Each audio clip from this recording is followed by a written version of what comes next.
जन्माद्यस्य यतोऽन्वयादितरतः चार्थे स्वभिज्ञः स्वराट् तेने ब्रह्म हृदाय आदिकवये मुह्यन्ति यत्सूरयः तेजो वारिमृदां यथा विनिमयो यत्र त्रिसर्गो मृषा धाम्ना स्वेन सदा निरस्तकुहकं सत्यं परं धीमहि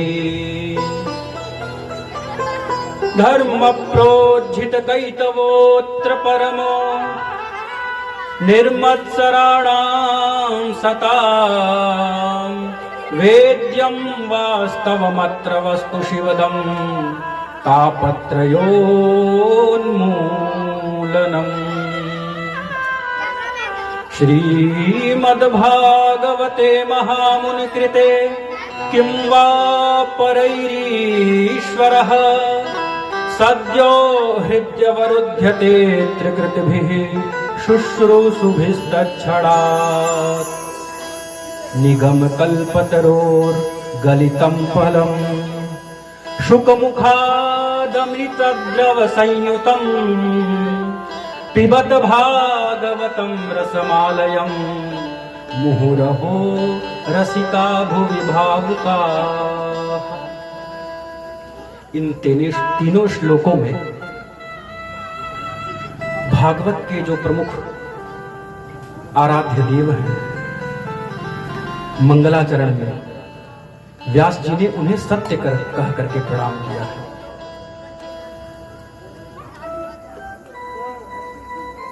वैसे तो जो प्रथम श्लोक है श्रीमद् भागवत का जन्माद्यस्य यतः अन्वयादितरतः च अर्थेषु अभिज्ञः स्वराट्, इसका अर्थ अनेकों संतों ने विद्वानों ने विविध प्रकार का किया है, क्योंकि यहां पर जैसे तुलसी बाबा भवानी शंकरौ वंदे श्रद्धा विश्वास रूपिणौ, कई लोगों को नमन किए हैं और नाम लेके नमन किए हैं।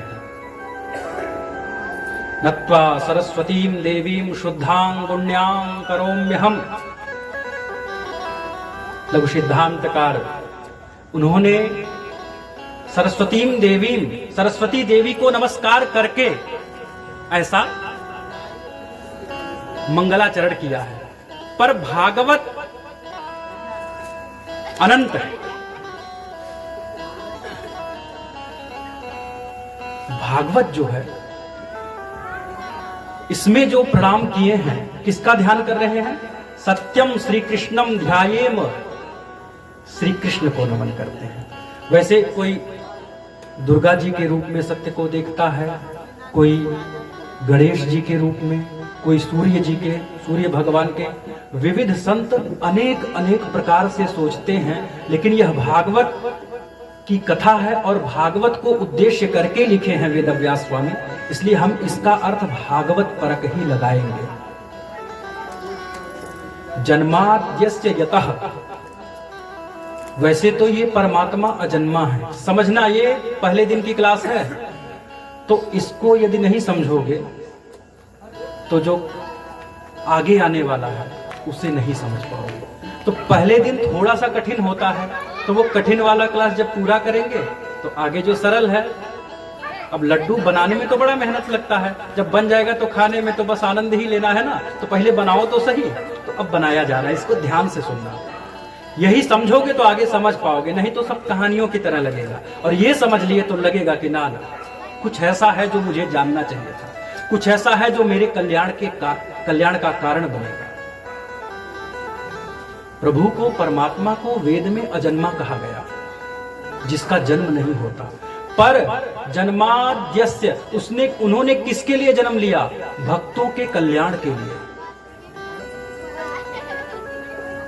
अन्वयादितरतः, अवतरित हुए हैं और वहां से इतरतः कहीं अन्यत्र चले गए हैं। कहां जन्मे हैं वो? उनका जन्म कहां हुआ है? वासुदेव गृहे जाता। भगवान का जन्म कहां हुआ है? वासुदेव गृहे जाता। ऐसा क्यों व्यास जी लिख रहे हैं? क्या वसुदेव जी के घर में जन्मे थे? कहां जन्मे थे? वो तो कारागृह में जन्मे थे, है कि नहीं? वो तो जेल में जन्म लिए थे। तो उनको यहां क्यों संबोधन किया गया गृह जाता? क्योंकि गृहिणी गृह मित्याहो न गृहम, गृहिणी को घर कहते हैं। ये ईंट पत्थर के मकान को घर नहीं कहते। तो गृहिणी यदि है और उसका तुम सम्मान करते हो, उसका अच्छे से सम्मान, उसको उसके हिसाब से रखते हो जो वो उसे चाहिए। आपका प्रेम, उनके लिए समय हो, इतने भी व्यस्त ना रहो कि उनके लिए समय ना हो तुम्हारे पास। सबको समय दे ले रहे हो जो स्वार्थ से जुड़े हुए हैं, उसको तो समय देना ही चाहिए जिसके साथ तुम्हारा परमार्थ जुड़ा हुआ है, धर्म जुड़ा है। इसीलिए तो उन्हें धर्म पत्नी कहा गया है। मेरी बातें स्पष्ट हो रही हैं? तो कहां जन्मे हैं? वसुदेव के गृह में। गृह क्यों हो गया? क्योंकि उनकी गृहिणी उस जेल में थी, उस कारागृह में थी। चार्थेषु भिज्ञः स्वराट् च अर्थेषु कंस वंचनादि प्रयोजनेषु। कंस इत्यादि जो हैं उनके प्रयोजन की सिद्धि के लिए। कोई भगवान का द्वारपाल है, वही बन करके दैत्य आ गया, उनको भी तो मुक्त करना है, उनका भी तो कल्याण करना है। तो कोई है शबरी कर रही रास्ता साफ, आएंगे, आ ही जाएंगे। एक दिन कल्याण होगा मेरा। कल्याण क्या होगा? उनका दर्शन होगा, उन्हें प्रेम कर पाऊंगी। सारे सुख सौभाग्य दिख रहे हैं संसार में, पर तेरे सूरत से नहीं मिलती किसी की सूरत। मैं जहां मैं तेरी तस्वीर लिए फिरता हूं। कुछ क्षण समझना, ये सब दर्शन है। सांख्य, वेदांत, वैशेषिक न्याय, समझिएगा, सभी दर्शन है ना। षड दर्शन, आस्तिक वैदिक षड दर्शन है, और 3 नास्तिक दर्शन है। और सभी दर्शनों से पृथक प्रेम सबसे पृथक दर्शन है।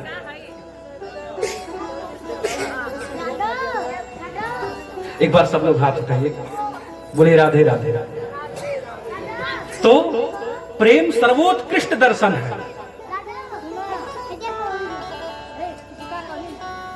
तो शबरी का जो साफल्य यही है कि उसे संसार में कई चीजें ऐसी उपलब्ध हो सकती थी जो क्षणिक सुख दे सकती थी। जैसे संसार में हमें किसी से प्रेम होता है तो लगता है यही वो है जिसे मैं खोज रहा था, यही वो है जिसे मुझे पा लेना चाहिए। पर परिणाम ये होता है कि जब उसे समीप से देखते हैं, जब लगता है कि ये भी वही है, मैं भी भिखारी, वह भी भिखारी। भिखारी भिखारी को क्या देगा? आदमी आदमी को क्या देगा? जब देगा तो ये प्रभु देगा। हम भी चाहते हैं हमको सब प्रेम करें, अगला भी चाह रहा है हमें सब प्रेम करें, पर देना तो नहीं चाह रहा। अब दोनों भिखारी हैं। कुछ क्षण ऐसा लगा कि ये वही है जो मुझे मेरे नीड को, मेरी आवश्यकता को पूर्ण करेगा जो। तो बाद में पता चला ये भी भीख मांग रहा था मुझसे और मैं भी इससे भीख मांग रहा था। दोनों भिखारी देंगे कैसे? देता कौन है? प्रभु प्रेम से देते। वही तो पूर्ण करने आए थे। जन्म, समझे आप, जन्म लेने के उपरांत कंस वंचनादि प्रयोजन, सबके प्रयोजन के लिए, शबरी के प्रयोजन के लिए वेद की ऋचाएं, वेद के मंत्र साक्षात गोकुल में, ब्रज में उत्पन्न हुई हैं गोपियों के रूप में, और उपासना कर रही हैं कि एक दिन कृष्ण आएंगे, मेरा मनोरथ और मेरा जो तप है वह परिपूर्ण होगा। तो वह जन्म लेते हैं, इसके लिए जन्म लेते हैं। स्वराट, स्वराट है, सारे स्वर उन्हीं से हैं। ये जो संगीत के स्वर हैं,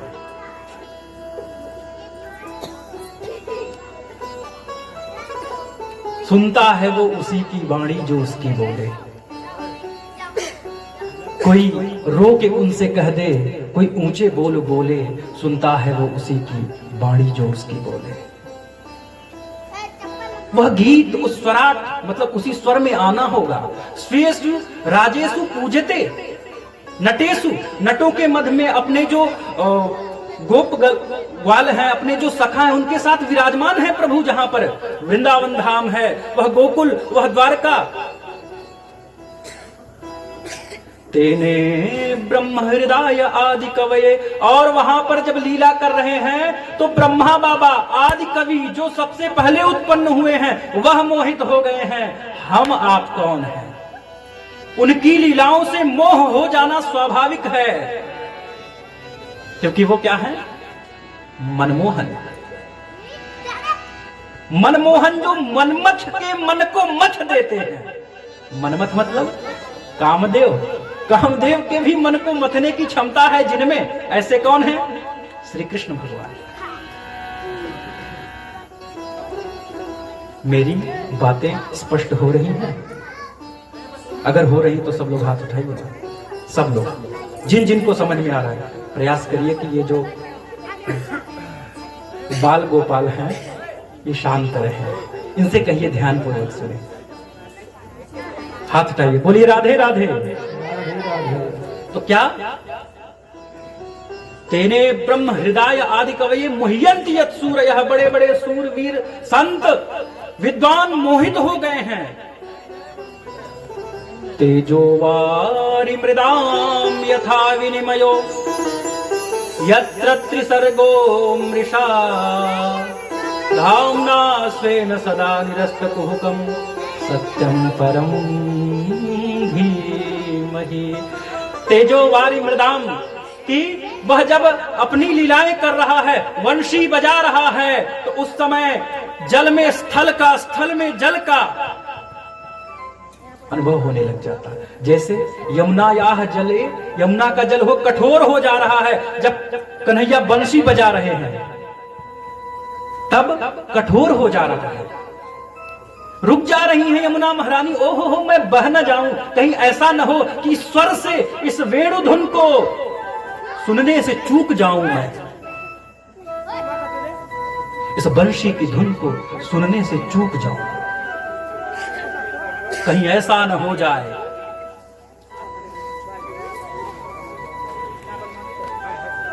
इस प्रकार और संसार सागर जो है, यमुना याह जले काठिन्य और पाषाणार्द्रेह, जो पाषाण इत्यादि हैं द्रवीभूत हो जाते हैं। द्रवीभूत मतलब जो सूखे वृक्ष हैं वो उनमें से रस टपकने लग जा रहा है, रसमय हो जा रहे हैं। ये गिरिराज जी के पत्थर जो दूर दूर हैं वो पिघल पिघल के समीप में आ रहे हैं कि मैं इनकी बंशी की धुन को सुन लूं। और जब उसे सुन ले फिर कहें कि अब कुछ और सुनना ही नहीं, वो हमने सुन लिया जो हमें सुन लेना चाहिए था, और वही यदि नहीं सुन पाए तो चूक गए। समझे? एक गोपी कहती है, कन्हैया मैं जब भोजन बनाऊं ना तो तुम बंशी मत बजाया करो। कन्हैया कहे क्यों? क्यों बंशी ना बजाऊं? कहे भोजन बनाते समय मेरी बंशी का मीठा मीठा धुन सुनोगी और उस समय तुम भोजन भी मीठा मीठा बनाओगी। उसने कहा, कन्हैया तेरी बंशी सुन करके ये जो सूखे शुष्क काष्ठ हैं, लकड़ियां, ये द्रवीभूत हो जाते हैं, रस भर आता है इनमें, तो भोजन बनेगा तब ना मीठा मीठा लगेगा, यहां तो बन ही नहीं पाता है। ये उसका तो जहां तेज, जहां अग्नि होना चाहिए वहां जल हो जा रहा है, और जल भी कठोर हो जा रहा है। एक और अर्थ है, तेजो, तेज होना चाहिए। कृष्ण विप्रयोग जन्य तीव्र ताप में संतप्त होता हुआ हृदय, और उस तपते हुए हृदय के कारण तुम्हारे नेत्रों से यदि अश्रुपात हो जाए तो वही परम पुरुषार्थ है। समझो, कठिन हो गया लगता है। कृष्ण के वियोग में, प्रियतम के वियोग में जलता हुआ मन, तो कहे तेजः, कौन सा तेज? तो वही हृदय में जल रहा, हृदय जल रहा हो, उनकी प्रतीक्षा में हृदय जल रहा हो। एक दिन वो आ ही जाएंगे उनके प्रेम में, और उनके वियोग में जल रहे मन के कारण वारी, वारी मतलब जल, नैनों से अश्रुपात हो जाए, आंसू गिर जाए। वो 2 बूंद आंसू ना, वही अश्रु परम पुरुषार्थ है। दुनिया के लिए बहुत रोते हो, बहुत रो लिए। कितनी बार बेटे के लिए आंसू आया, कितनी बार मित्र, कितने हैं, सबके लिए आया। क्या उसके लिए आया जिसके लिए आ जाना चाहिए था? तुम किसी के लिए रोए और उसके लिए तुम्हारे आंसू जल भी नहीं है। किसी के लिए तुम रो दिए तो तुम्हारे आंसू मोती बन गए। संभाल लिया, तुरंत थाम लिया। आहा, आज की बात नहीं, ये मोती हैं, ये तुम में रहने चाहिए, ये मेरे प्रेम के मोती हैं, तुम बाहर ना निकालो। वो 2 बूंद आंसू कहे तेजो, मतलब तेज होना चाहिए, अग्नि होना चाहिए। कौन सी अग्नि? उनके प्रेम की अग्नि। और उससे जो वारी मतलब जल निकले तुम्हारे नेत्रों से, मृदाम कहे मिट्टी कौन सी? राधे तेरे चरणों की, श्यामा तेरे चरणों की, रज धूल जो मिल जाए, राधे तेरे चरणों की, रज धूल जो मिल जाए, सच कहता हूँ श्यामा,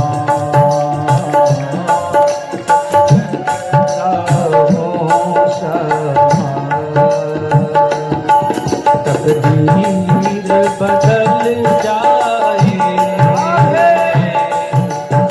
कहता हूँ श्यामा,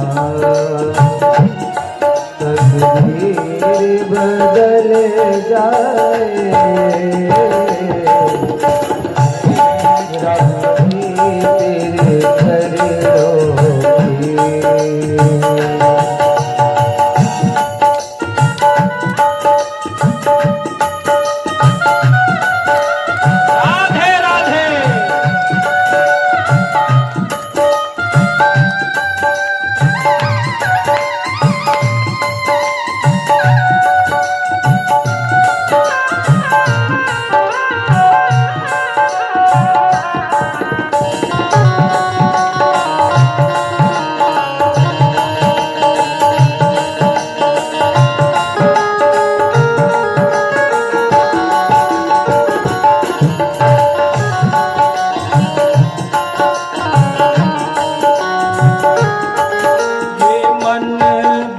चंचल है,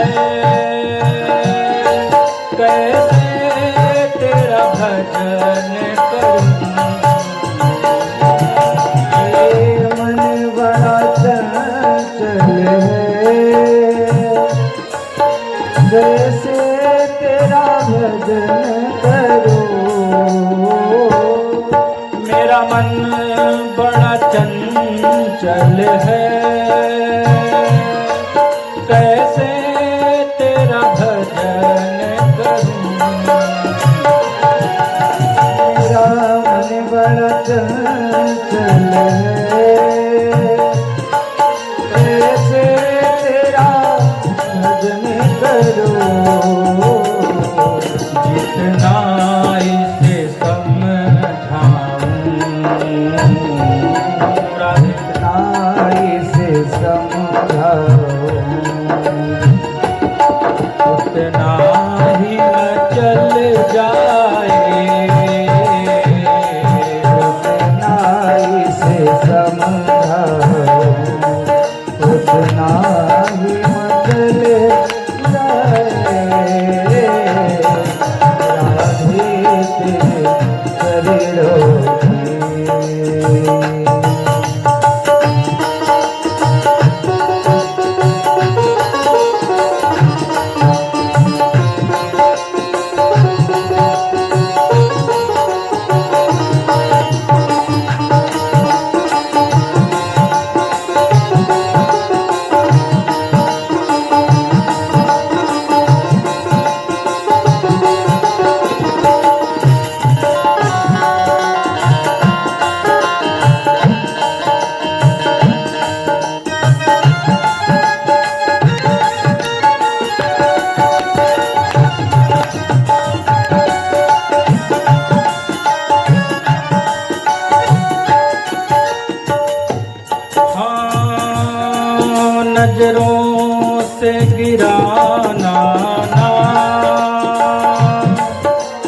जितनी सजा देना,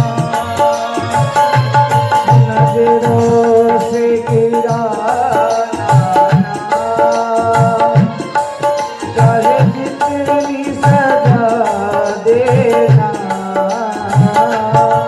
नजरों से गिराना ना,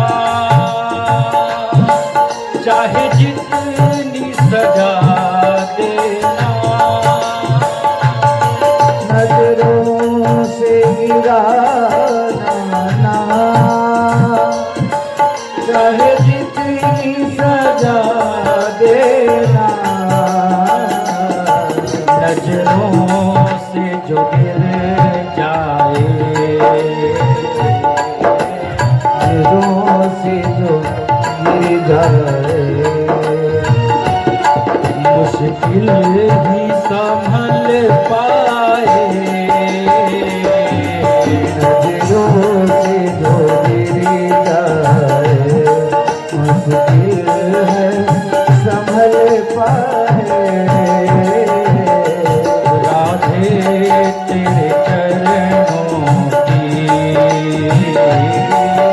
राधे तेरे चरणों की, रज धूल जो मिल जाए, राधे तेरे चरणों की, धूल जो मिल जाए, सच कहता हूँ राधे, सच कहता हूँ राधे, तकदीर बदल जाए, सच कहता हूँ राधे, जय हो। बदल जाए,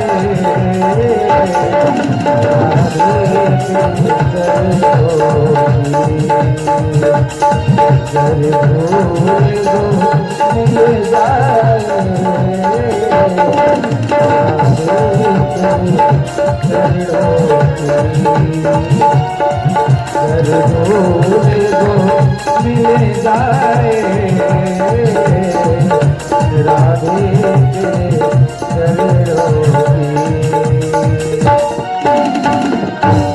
तेजोवारि मृदाम यथा विनिमयो, तो तेज हो कौन सा उनके वियोग का, और वारी हो मतलब जल हो कौन सा उनके वियोग में तप रहे मन के कारण जो तुम्हारे आंखों में आंसू आ जाए, और मृदाम मतलब मिट्टी हो धूली हो कौन सा, तो कहे राधे राधे, बोलो राधे राधे। और तेजो वारी मृदाम यथा विनिमयो यत्र त्रिसर्गो अमृषा, और ये जो त्रिसर्ग ये संसार अमृषा है जो मिथ्या है, सारे पर्दे उठ जाएंगे, उसके बाद सत्यम परम धीमहि, जो सत्य है उसका ज्ञान होगा तुम्हें, और सत्य कौन है, श्री कृष्णम, श्री कृष्ण ही सत्य है, बोलो राधे राधे। श्री कृष्ण ही सत्य है। दूसरे श्लोक में कह रहे हैं कि धर्म प्रोज्झित कैतवोत्र परमो, समझना अनुबंध चतुष्टय है इसमें। क्या है इस भागवत में, क्या है भाई, क्यों सुनने आए हो, आखिर इतने खर्चे क्यों कर रहे हो, धन बहुत प्यारा होता है और बहुत प्यारे चीज को क्यों खर्च कर रहे हो, कोई उससे प्यारा है तभी ना खर्च कर रहे हो, वो प्यारा कौन है वह बता रहा है यार। और श्रीमद् भागवत क्यों प्यारा है, तो कहे धर्म प्रोज्झित, जो परम धर्म है, कैसा धर्म, तो कहे कई तवह, मतलब कापट्य रहितम, कपट रहित, कपट ना हो, कोई कपट नहीं है इसमें। कैसे लोग इसे पाएंगे, जिसके मन में कपट ना हो। सेवा तो सभी करते हैं, धर्म का आचरण करते हैं, धर्म का आचरण है माता पिता का सेवा करना, माता पिता की सेवा कर रहे हैं, कुछ लोग सेवा भाव से कर रहे हैं, और कुछ लोग बोलो राधे राधे अच्छी वाली संपत्ति के लिए कर तो धार्मिक कार्य ही रहे हैं, पर संपत्ति के लिए। तो वैसा वाला धर्म नहीं चाहिए। सेवा करना धर्म है, पर कापट्य रहितम, कपट रहित होना चाहिए तुम्हारी। तो यहां पर कौन सा कपट रहित धर्म बताया जाएगा? परम धर्म वो भी कपट रहित है। अत्र मतलब यहीं, कहीं और नहीं। ये वही सरोवर है जहां पे स्नान करने के बाद अब तुम्हें कहीं स्नान करने की आवश्यकता नहीं है। ये वही अमृत है जिसे पी लेने के बाद किसी और अमृत को पीने की आवश्यकता ही नहीं रहेगी। यह वही ज्ञान है जिसे तुम जान लोगे, उसके बाद कुछ और जानने की आवश्यकता न रहेगी। तो धर्म प्रोज्झित कैतवोत्र परमो, और कैसे लोग पाएंगे इसे? तो कहे निर्मत्सराणाम सताम। कैसे संत? तो निर्मत्सर, जिसके अंदर मात्सर्य ना हो। मात्सर्य क्या होता है? तो कहे कि मच्छर और मत्सर दोनों एक समान होते हैं। मच्छर बाहर से काटता है और मत्सर अंदर से काटता है। अब मत्सर क्या है यह समझो। परोत्कर्ष सहनम, दूसरा कोई उन्नति कर रहा है, उसका उन्नति, उसका उत्कर्ष सह न पाओ तुम, ये क्या है? ये मत्सर है। तुम यदि उसकी बराबरी न कर सको तो उसे बदनाम करने लग जाओ। उसके जैसे नहीं हो सकते हो तो उसे तुम स्वार्थी कहने लग जाओ। अच्छा, एक उदाहरण दे रहा हूं, थोड़ा जो युवा वर्ग है वो इंटरेस्ट लेने लग जाएगा। उतने शतक तुम नहीं लगा सके, वो लगा रहा है तो उसे कहोगे वो स्वार्थी है, अपने शतक के लिए खेल रहा है। बोलो राधे राधे। अगर वो स्वार्थी है तो जो भगवान कहे गए, क्या वो स्वार्थी नहीं थे? क्रिकेट के भगवान है ना? तो जब स्वार्थी व्यक्ति भगवान कहा गया तो वो कहां स्वार्थी? वो अभी तो भगवान बनने योग्य है। अच्छा, ये थोड़ा सा मैंने उदाहरण दिया है, लौकिक उदाहरण। तो दूसरे का उन्नति सहन न कर पाओ, यही है मत्सर, और इससे अलग होना पड़ेगा, मात्सर्य रहितम होना पड़ेगा। निर्मत्सराणाम सताम। और कहे इससे मिलेगा क्या? तो कहे वेद्यम वास्तवम अत्र, अपूर्व की प्राप्ति। अपूर्व क्या है? स्वर्गम उद्देश्य, स्वर्ग इत्यादि जो है यह अपूर्व की प्राप्ति। अपूर्व मतलब इसको तुम देखे तो हो नहीं, इसके बारे में बताता कौन है? वेद बताता है। और वेद से ही बना हुआ निगम कल्पतरोर गलितम फलम, वेद का ही फल है भागवत। तो यह भी वही बताएगा स्वर्ग के बारे में। स्वर्ग क्या है, नरक क्या है, और वैकुंठ क्या है। वास्तविक ज्ञान, तीन प्रकार की वास्तविकता। वास्तवो जीव, वास्तवी माया। ये जीव, ये जो जीव है यह वास्तव है, उसकी माया भी वास्तव है, और वह मायापति भी वास्तव है। तीन वास्तव हैं। तो इन तीनों के बारे में इस शास्त्र में बताया गया है। मेरी बातें स्पष्ट हो रही हैं? एक बार क्या हुआ, राम रावण का युद्ध विराम हो चुका था, क्योंकि रावण की सदगति हो गई थी। उसी के अंतर्गत कुंभकर्ण को भी भगवान ने परम गति दे दिया था। तो कुंभकर्ण की जो उपपत्नी है, उपपत्नी निद्रा देवी, वह आई राम जी के पास। उन्होंने कहा कि प्रभु, आपने मेरे पति को मार दिया, मैं बदला लूंगी आपसे। भगवान कहे कैसे? तुम्हारा पति मेरा सामना न कर सका, तुम कैसे करोगी? तो उसने कहा कि देखिए, आपसे तो नहीं पर आपके भक्तों से बदला लूंगी। पिता से बदला नहीं ले सकते तो उसके बच्चे को, छोटे बच्चे को जाके मारने लग जाते हैं। कुछ लोग हैं ऐसे, प्रत्यक्ष भी दिखता है कि नहीं? तो जब आपके भक्त कथा सुनेंगे तो धीरे से जाकर के उनके सिर पे बैठ जाऊंगे। जो श्रोता था वो सोता हो गया। अब श्रोता ध्यान से सुन रहा था, निद्रा देवी की कृपा आई, वो सोता हो गया, सिर लटक गया। तो कहे अगर तुम ये करोगे तो यहाँ हमारा तुम्हारा फिर से युद्ध होगा और मेरे भक्त जो हैं वह जीत जाएंगे, क्योंकि मुझे भरोसा है वह मेरे भक्त हैं। मैं अपने भक्तों से नहीं जीतता तो निद्रा देवी तुम क्या जीतोगी? कहीं कैसे जीतोगे? तो कहे जो वक्ता होंगे, जो कथा कह रहे होंगे, उनसे मैं कहूंगा, मैं उन्हें प्रेरित करूंगा कि बीच बीच में हाथ उठवाएं, बोलो राधे राधे। और जिससे निद्रा देवी आप चली जाएगी। तो उसने कहा देखेंगे आपके भक्त आपके उपासक हैं या मेरे उपासक हैं। भाई निद्रा देवी पूजा करते हो या प्रभु की पूजा करते हो, यही कथा में पता चल जाएगा। जिसका चेहरा लटका पता चल गया ये निद्रा देवी का उपासक है, भगवान का उपासक नहीं है कि नहीं?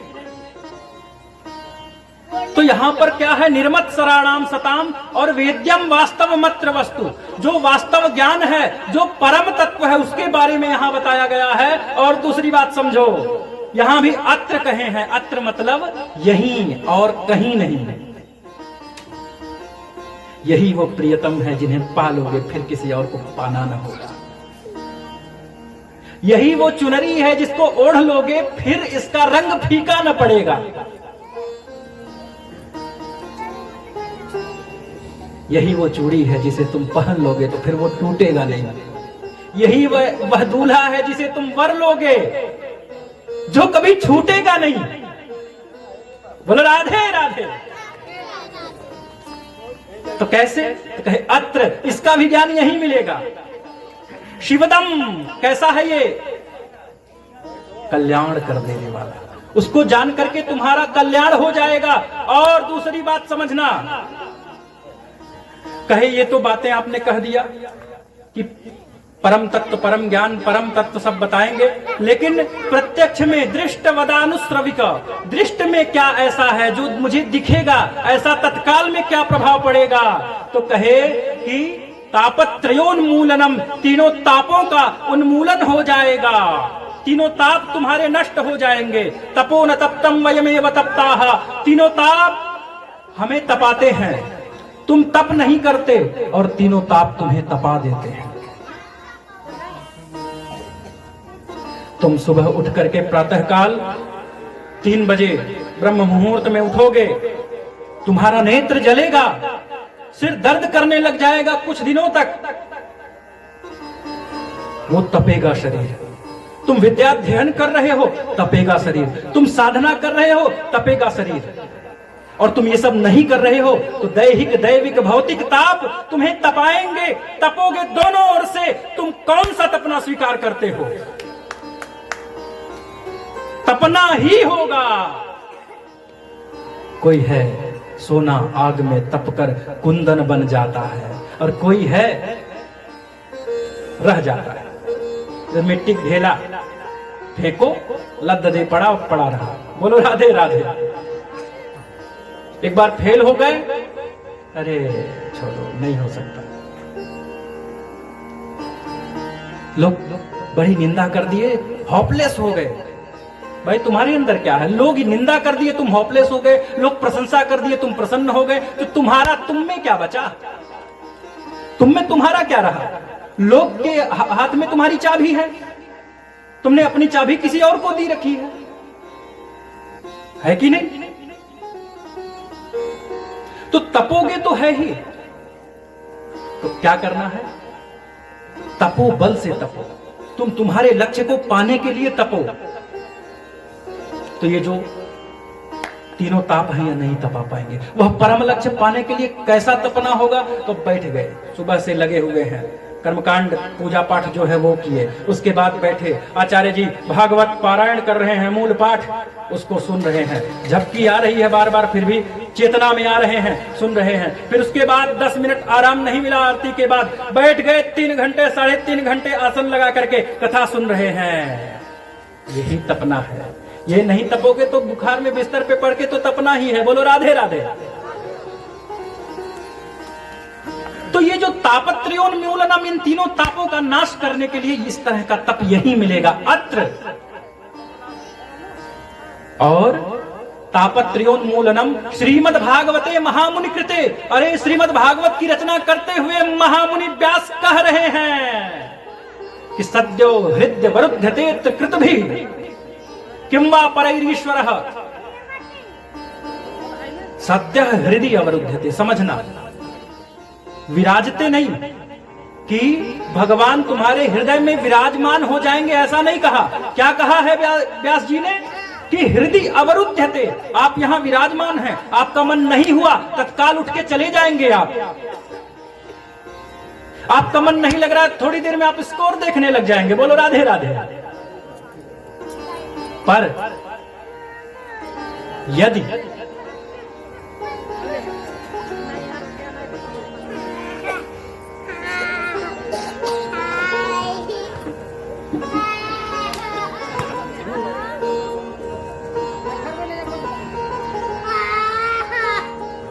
बोले राधे राधे। भज गोविंद गोविंद गोपाल,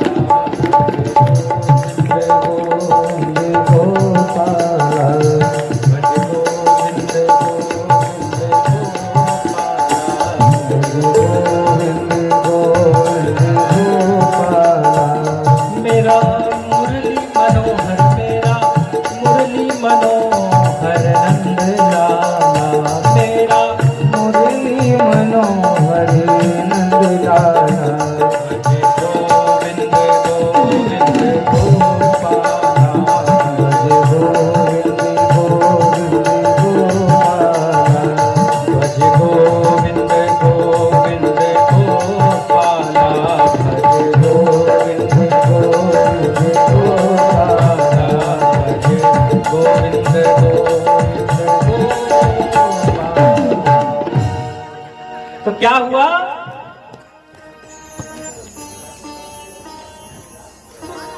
सत्य हृदय अवरुद्धते, आप यहां बंद नहीं हैं, पर प्रभु जैसे सुनने की इच्छा हुई तुम में, तो वह प्रभु तुम्हारे हृदय में विद्यमान हो जाएगा।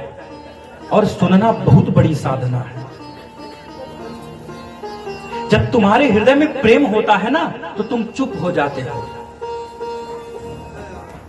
अनिर्वचनीयम प्रेम स्वरूपम, प्रेमी फिर बोलता कुछ नहीं है, शांत हो जाता है, मौन हो जाता है। कहीं कुछ ऐसा न निकल जाए कि प्रियतम मुझसे रुष्ट हो जाएं, और वो थोड़ा सा रुष्ट हो जाएंगे तो मुझे लगेगा मेरा जीवन व्यर्थ हो गया। तेरे एक निगाह की बात है, मेरी जिंदगी का सवाल है। अगर वो थोड़ा सा नाराज हो जाए ना, तो सब कुछ गड़बड़ सा लगने लग जाएगा, है कि नहीं? तो सत्य हृदय अवरुद्धते, वो तुरंत हृदय में बंद हो जाएगा, एक क्षण के लिए भी नहीं जाएगा, बंधन हो जाएगा। और उसके बाद शुश्रूषुभिस्तत् छड़ा, सुनने की इच्छा हो गई। सुनना बहुत बड़ी साधना है, बोलने से ज्यादा सुनना साधना है, बोलने से बड़ा साधना है सुनना। अहंकार की समाप्ति ही आपको अच्छी श्रोता बना पाएगी। मन में आ जाए कि मैं प्रिंसिपल रहा, मन में आ जाए कि मैं प्रिंसिपल हूं, मन में आ जाए कि मैं ये हूं, अरे वो क्या कहेगा? हो सकता है वो आप जान रहे हो, पर कुछ ऐसा होगा जो उसके साथ कुछ अलग घटा होगा, कुछ ऐसा होगा। हो सकता है 6 वर्ष का बालक जो वो पा लिया जो आप 60 वर्षों में न पाए हो, 600 वर्षों में न पाए हो। तो ये अहंकार समाप्त होना चाहिए, है कि नहीं? मद भक्ता यत्र गायन्ति तत्र तिष्ठामि नारदः, उनके गीत जहां गाए जाएंगे और उनको सुनने वाले जहां उपस्थित होंगे, वहीं पर प्रभु विद्यमान रहते हैं भागवत के रूप में। और वह भागवत क्या है, इसको ध्यान से सुनना।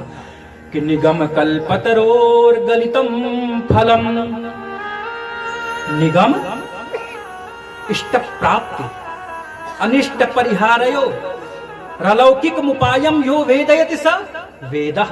इष्ट की प्राप्ति, अनिष्ट का परिहार। इष्ट क्या है? स्वर्ग की कामना से तुमने यज्ञ किया तो स्वर्ग की प्राप्ति, मोक्ष की कामना से मोक्ष की प्राप्ति। श्री वर्चस्वम आयुष्यम आरोग्यम धनम धान्यम पशुम, बहुत सारे पुत्र चाहते हो या एक ही पुत्र में बहुत सारे पुत्रों का गुण चाहते हो, वो सब मिलेगा तुम्हें। स्वराज्यम वैराज्यम पारमेष्ठ्यम आधिपत्यम, तू चाहो तो जो वो देता है वेद। और उस वेद का परिपक्व फल, पका हुआ फल श्रीमद् भागवत। ये फल क्यों है और कैसा है?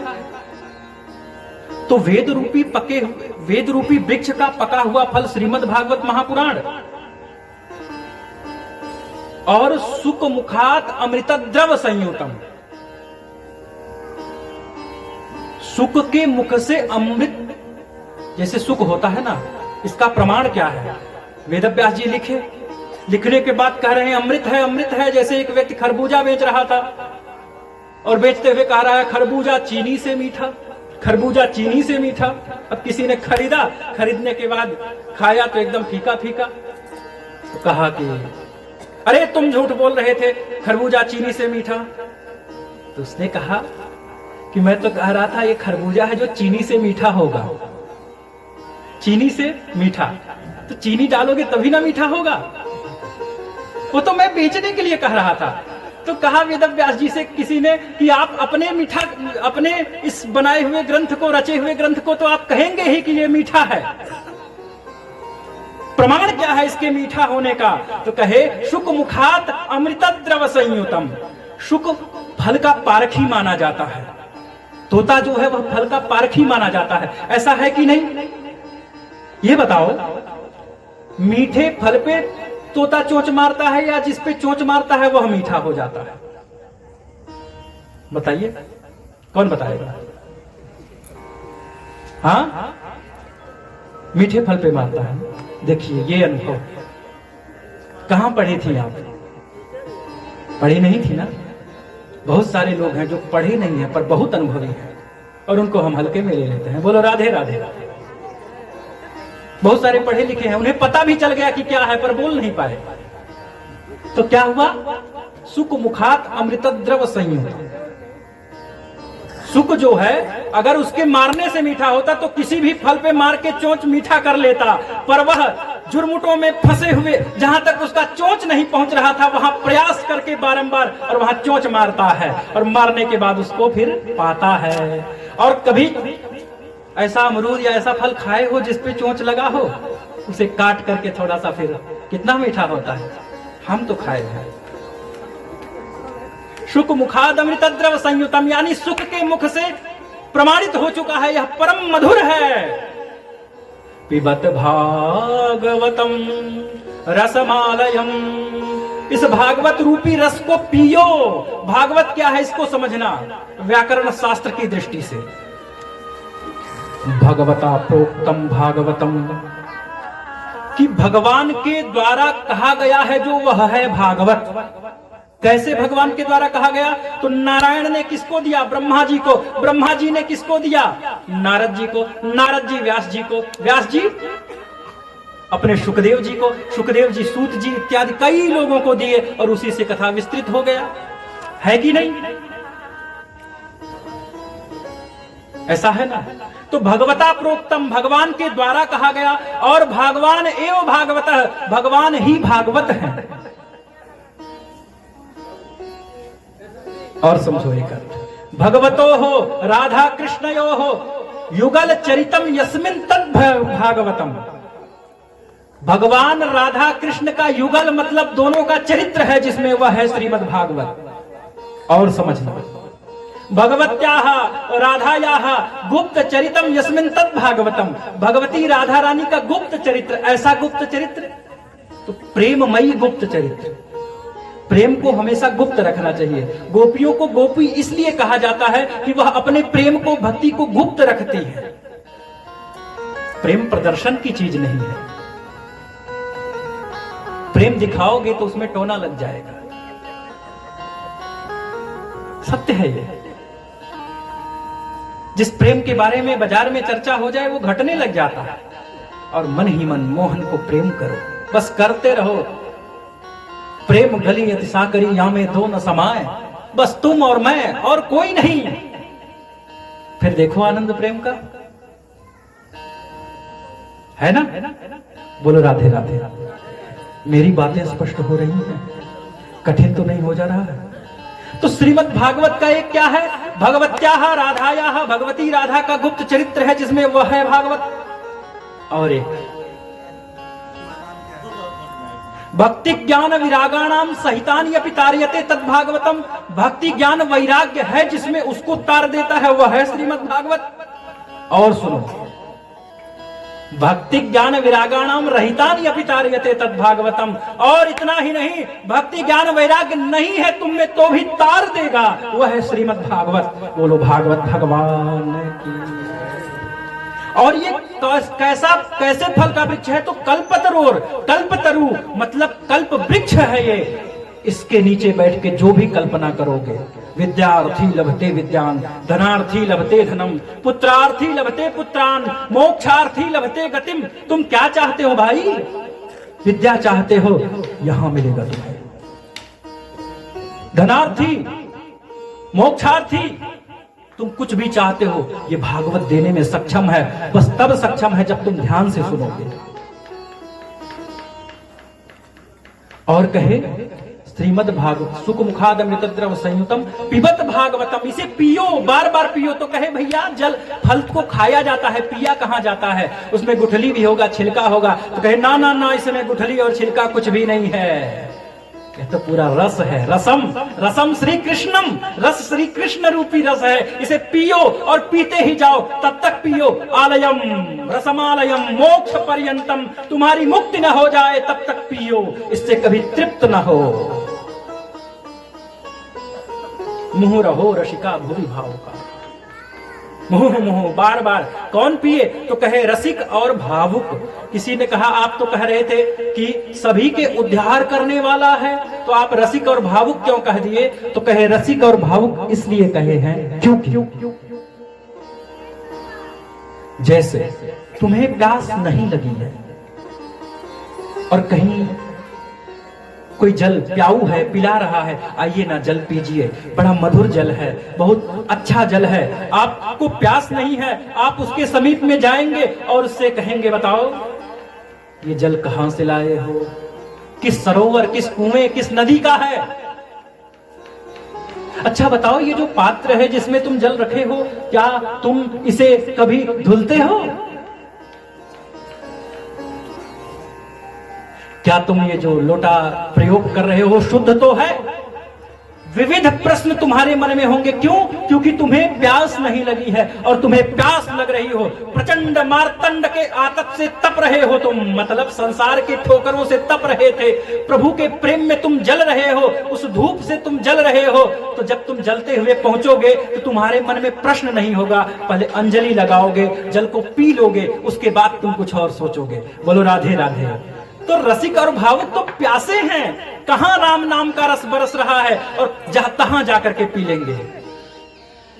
कहीं भी कोई भी राम नाम के हीरे मोती मैं बिखराऊं गली गली, राम नाम के हीरे मोती मैं बिखराऊं गली गली। ले लो रे कोई राम का प्यारा, ले लो रे कोई राम का प्यारा, शोर मचाऊं गली गली, राम नाम के हीरे मोती, राम नाम के हीरे मोती मैं बिखराऊं गली गली। ले लो रे कोई राम का प्यारा, शोर मचाऊं गली गली, राम नाम के हीरे मोती। राम राम सिया राम, राम सिया राम, राम जय राम, राम राम सिया राम, राम सिया राम, राम सिया राम, राम राम राम सिया राम राम सिया राम राम जय राम राम राम सिया राम सिया राम सिया राम।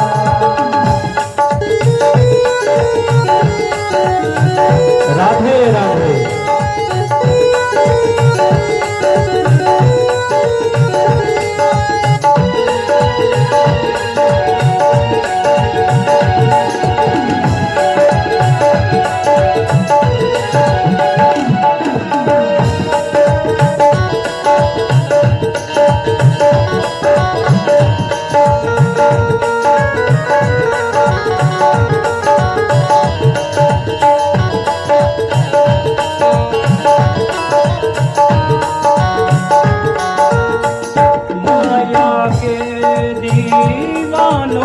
सुन लो माया के दीवानों सुन लो, एक दिन ऐसा आएगा, एक दिन ऐसा आएगा, धन दौलत और माल खजाना, धन दौलत और माल खजाना यही पड़ा रह जाएगा, यही पड़ा रह जाएगा।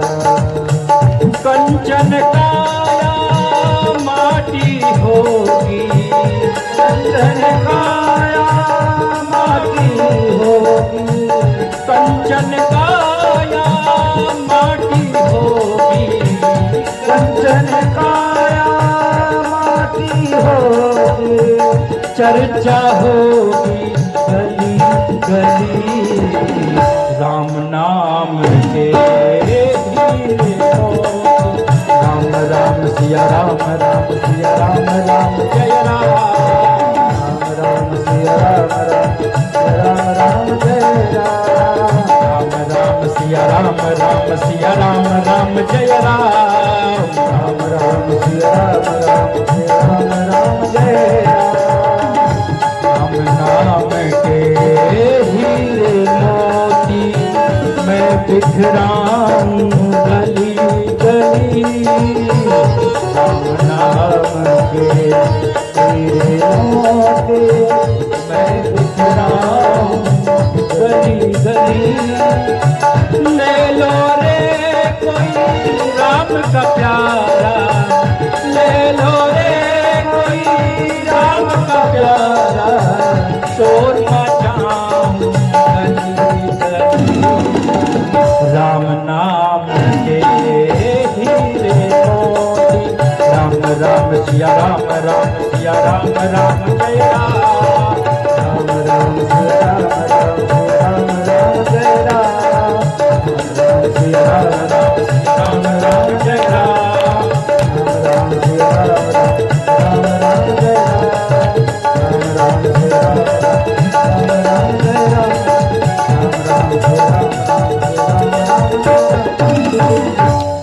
राम नाम रस राम रसायन तुम्हारे पासा, कौन सा रस पीना है तुम्हारे पास, कौन सा रस होना चाहिए, राम नाम का रस। मुँह रहो रसिका, रसिक कौन है जिसके पास रस है और वही भावुक भी है, बोलो राधे राधे। इस प्रकार 3 श्लोकों में बड़ा विस्तृत उन्होंने बता दिया। अब तुम इतना जान गए हो तो तुम्हारे मन में जिज्ञासा अवश्य हो गई होगी आगे क्या हुआ था, देखें आगे क्या होता है। तो कहे नैमिषे निमिष क्षेत्रे ऋषयः सौनकादयः सत्रम स्वर्गाय लोकाय सहस्र सममासत। क्या है नैमिषारण्य क्षेत्र, उसका नैमिषारण्य नाम क्यों पड़ा, क्योंकि सत्रम स्वर्गाय हजारों वर्षों तक चलने वाला एक यज्ञ करना था। सौनकादि ऋषियों को जो 88,000 ऋषि हैं वह गए ब्रह्मा जी के पास। ब्रह्मा जी से कहे पहले यज्ञ होता था, पूजा पाठ या कुछ भी भवन बनना हो या कुछ भी होता था तो भूमि शोधन होता है ना, तो भूमि शोधन के लिए गए। तो 1000 वर्षों का अनुभव आम जनमानस को तो नहीं होगा, 1000 वर्ष का अनुभव, ब्रह्मा जी जाने कहां क्या होगा। तो ब्रह्मा जी के पास गए, कहे प्रभु मार्गदर्शन दीजिए, कहां मैं बैठूं 1000 वर्षों तक, जहां बाढ़ ना आवे, कहां मैं बैठ जाऊं यह यज्ञ करने जहां पर कोई प्राकृतिक आपदा न हो।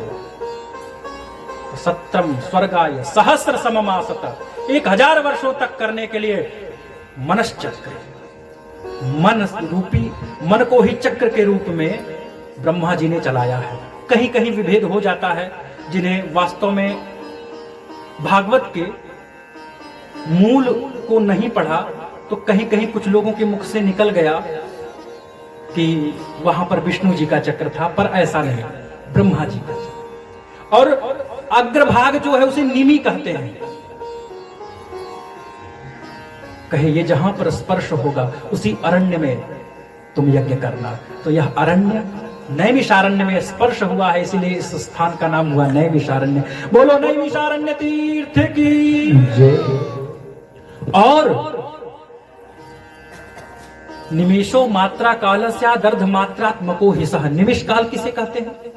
तुम्हारा पलक जो झपकता है, उतना समय भी, उतने समय को निमिष काल कहते हैं। और यदि वहां की प्राप्ति हो तो उतना भी पल व्यर्थ मत खर्च करो। यदि तुम करते हो, तुम हजारों वर्षों के समान उसे एक क्षण को खर्च कर दिए। जैसे लोहा बहुत सारा फेंक दो, लेकिन इतना बड़ा लोहा सोना फेंक दोगे तो लोहे से बहुत ज्यादा तुमने फेंक दिया। वैसे ही अन्य जगहों पे व्यर्थ समय बिता देते हो, पर उस तीर्थ में जाकर के इतना क्षण भी फेंके तो लगा सोना फेंक दिए तुम लोहे के बदले। बोलो राधे राधे। किसी ने कहा इतना कुछ फेंक दो अपने पास से, तो कोई बुद्धिमान था लोहा फेंक दिया, किसी ने सोना फेंक दिया। तो घाटे में कौन है? सोने वाला। नैमिषारण्य में चले गए तो तुम्हारा सारा समय क्या हो गया? सोना हो गया। सोना हो गया तो उसको जब फेंकोगे तो तुम घाटा में पड़ जाओगे, और घाटक सौदा स्वीकार नहीं है। बोलो राधे राधे। ऐसा है कि नहीं? तो नैमिषारण्य निमिषक क्षेत्र ऋषय सौनकादय सत्रम स्वर्गाय, वहां पर आए हैं और 1000 वर्षों तक जो कथा चले उसके लिए बैठे हुए हैं। और क्या हुआ है? वहीं पर सूत जी आए हैं। सूतम आसीनम अभिवाद्य महामतिम, उनको उत्तम आसन पे बैठा करके और उन्होंने पूछा है, पुंसा में कांततः श्रेयस तन्नः शंसितुमर्हसि। उन्होंने 6 प्रश्न किया है। इसी 6 प्रश्न को तुम समझोगे तो श्रीमद् भागवत इसी 6 प्रश्नों के आधार पे पूरी कथा है। क्या है? तो कहे हैं, प्राणी मात्र का कल्याण कैसे हो? आखिर जो जन्म पा गया उसका कल्याण कैसे हो? पहला प्रश्न। दूसरा प्रश्न है, शास्त्र तो बहुत सारे हैं, 4 वेद, वेदों के उपवेद और उन वेदों की पृथक पृथक शाखाएं। 1000 शाखा सामवेद में, और तुमने यदि एक शाखा पढ़ लिया रामायणी तो तुम्हें कौतुम शाखा समझ में नहीं आएगा, क्योंकि उसका एकदम गुड़ा और गणित सारा व्याकरण अलग है। तो तुम कृष्ण यजुर्वेद पढ़ने के लिए उसका व्याकरण पढ़ो, शुक्ल यजुर्वेद पढ़ने के लिए इसका व्याकरण पढ़ो, और सामवेद के लिए अलग व्याकरण पढ़ो, और सामवेद के हजारों शाखाओं के अलग अलग व्याकरण को पढ़ो। है कि नहीं? बहुत विस्तृत है। 6 शास्त्र हैं, 18 पुराण और 18 उपपुराण, 6 दर्शन, 6 दर्शन शास्त्र हैं। इतने शास्त्र हैं, क्या करूं? तो सभी शास्त्रों का सार क्या है? प्रश्न समझ में आया? दूसरा प्रश्न क्या है? सभी शास्त्रों का सार क्या है? बोलिए राधे राधे। और तीसरा प्रश्न यह है, भगवान अवतार क्यों लेते हैं? भाई, संकल्प मात्र से सर्ग विसर्ग दोनों हो जाता है। सर्ग मतलब सृष्टि की उत्पत्ति, विसर्ग मतलब प्रलय, प्रतिसर्ग मतलब प्रलय। जो चिंतन मात्र से प्रकृति के सारे नियमों को बदल देता है, उसको क्या आवश्यकता पड़ गई अवतार लेने की? क्या कंस को मारने आए थे? आखिर क्या करने आए थे? दुष्टों को तो संकल्प मात्र से मार सकते हैं। और फिर यदि वो अवतार लिए, चौथा प्रश्न है कौन सा अवतार लिए, कौन कौन सा अवतार लिए? पांचवा प्रश्न, उन अवतारों की लीलाओं को सुनाओ।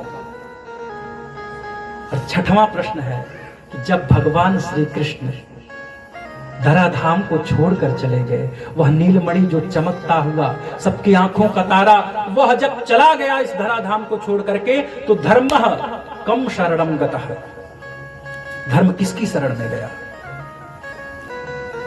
किम श्रेयः शास्त्र सारः कः स्वावतार प्रयोजनम किं कर्म केवताराश्च धर्म कम शरणं गतः, धर्म किसकी शरण में गया? ये 6 प्रश्न समझ में आया?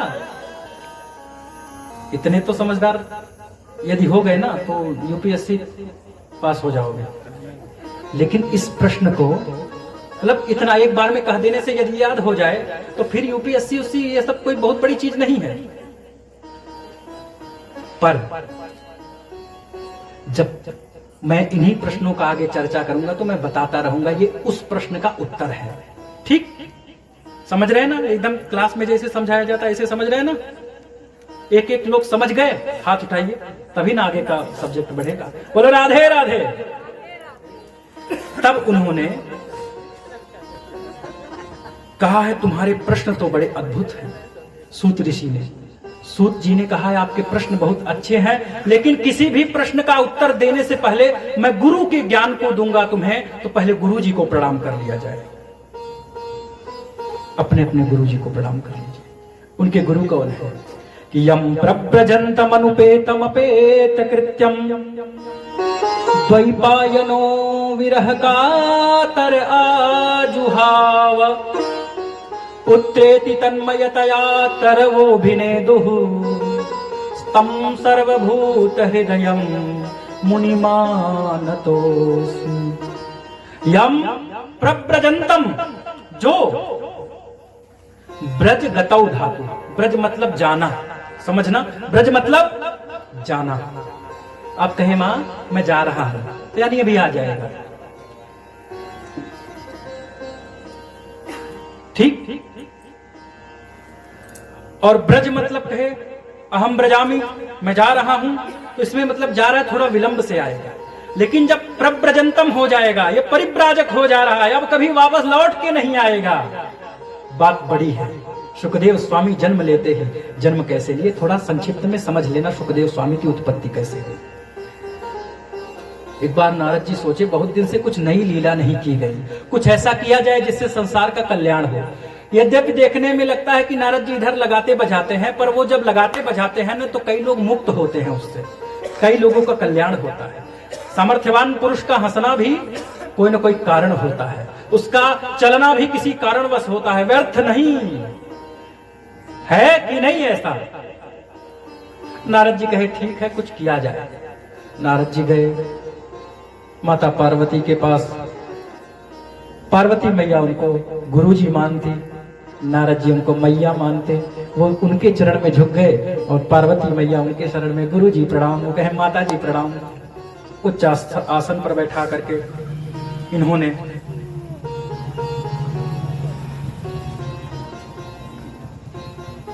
उच्च आसन पर बैठाया है और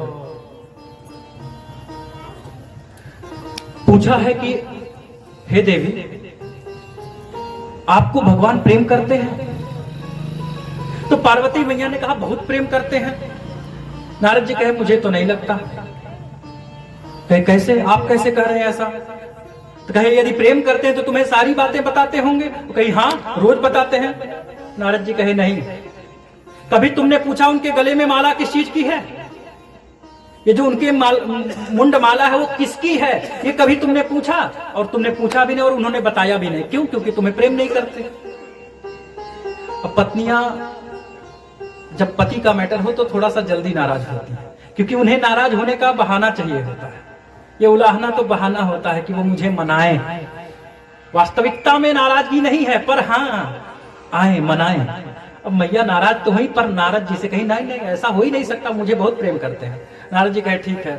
और नारद जी जान ही रहे स्त्री स्वभाव है तो कहानी कुछ न कुछ बनेगी। अब नारद जी जा रहे थे, शंकर भगवान को देखे और तेज जाने लग गए। अब शंकर भगवान पहुंचे तो माता पार्वती से पूछे, पास में बैठे तो मैया उधर मुंह कर ली, उधर मुंह कर ली तो नारद जी। अब भगवान शंकर उधर से घूम गए, उनके सामने गए, घूम करके तो फिर उधर मुंह कर लेती हैं। भगवान पूछे अरे देवी क्या बात है, कोई बात है क्या? कहे नहीं नहीं कोई बात नहीं। शंकर भगवान समझ गए कोई बात नहीं, इसका मतलब बहुत बड़ी बात है, तो बहुत अनुनय विनय करते हैं। फिर उनको देखते हैं कि नारद जी जा रहे थे तो समझ गए ये दाल में काला नहीं, दाल ही पूरी काली है। बोलो राधे राधे। अब नारद जी समझ गए नारद जी का किया हुआ है। तो फिर पार्वती जी ने कहा कि आप मुझे बहुत प्रेम करते हैं, बहुत मना रहे हैं, बताइए आपके सिर में ये मुंडमाला किसकी है? भगवान ने कहा ये मुंडमाला मेरी है देवी, तुम्हारी है देवी, जो मेरे गले में है, पर मैं तुमसे दूर नहीं रह पाता हूं, यह भी तुम्हारे प्रेम का प्रतीक है। तुम जब शरीर को छोड़ती हो तो मैं तुम्हारे सिर को धारण कर लेता हूं, अपने हृदय के पास रखता हूं। कहीं मेरा जन्म क्यों बार बार होता है, आपका क्यों नहीं होता? तो भगवान शंकर कहे मैंने अमर कथा सुना हुआ है। पार्वती मैया कही मुझे भी सुनना है। भगवान कहे ठीक है चलो। अमरनाथ क्षेत्र में ले जाकर के कथा सुना रहे थे। कहे देवी हुंकारी भरती रहना, क्योंकि मैं कथा कहता हूं तो मेरी आंखें बंद हो जाती हैं और तुम हुंकारी भरोगी नहीं, कब सो गई पता भी नहीं चलेगा। कहे अच्छा। अब कथा प्रारंभ हुआ। 4 दिन तक तो मैया सुनती रही। वहीं बगल में एक शुक का अंडा था, उसमें वह निवास कर रहा था। कथा होते होते भगवती को निद्रा आ गई और परिणाम यह हुआ कि उस सुख जो होता है वह आवाज को मनुष्य की आवाज में भी बोल लेता है, तो वो हुंकारी भरने लग गया। और जब नींद खुली उनकी, जब भगवान शंकर ने बोला बोलो कृष्णचंद्र भगवान की जय जय श्री राधे, और जैसे ही उन्होंने जयकारा लगाया है तब तक देवी उठी हैं जमाई लेते हुए। भगवान शंकर कहे क्या क्या समझ में आया? वो कहीं क्या क्या समझ में आया, मैं तो सुनी ही नहीं, मैं तो सो गई थी। भगवान शंकर दृष्टि दौड़ाए, कहे ये हुंकारी कौन भर रहा था? वो नन्हा सा बच्चा।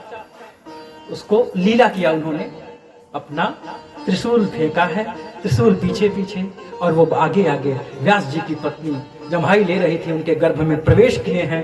12 वर्षों तक निवास किए हैं। गर्भ में ही रहते अंदर से ही डांट देते कोई कुछ गलत बोलता। क्यों? क्योंकि उन्होंने परम ज्ञान पा लिया था। व्यास जी के बहुत शिष्य कुछ भी अशुद्धि करते तो डांटने लग जाते, ए तुम गलत बोल रहे हो। व्यास जी को लगता कोई बहुत बड़ा महापुरुष महाज्ञानी गर्भ में निवास कर रहा है। और भैया 12 वर्षों तक तुम हो, तुम्हारी माँ को बड़ा कष्ट होता है, बाहर तो आओ। तो उन्होंने कहा ना ना ना, विष्णुर माया भगवती यया सम्मोहितम जगत। ये विष्णु की माया जो भगवती, ये सभी जगत को मोहित करती है।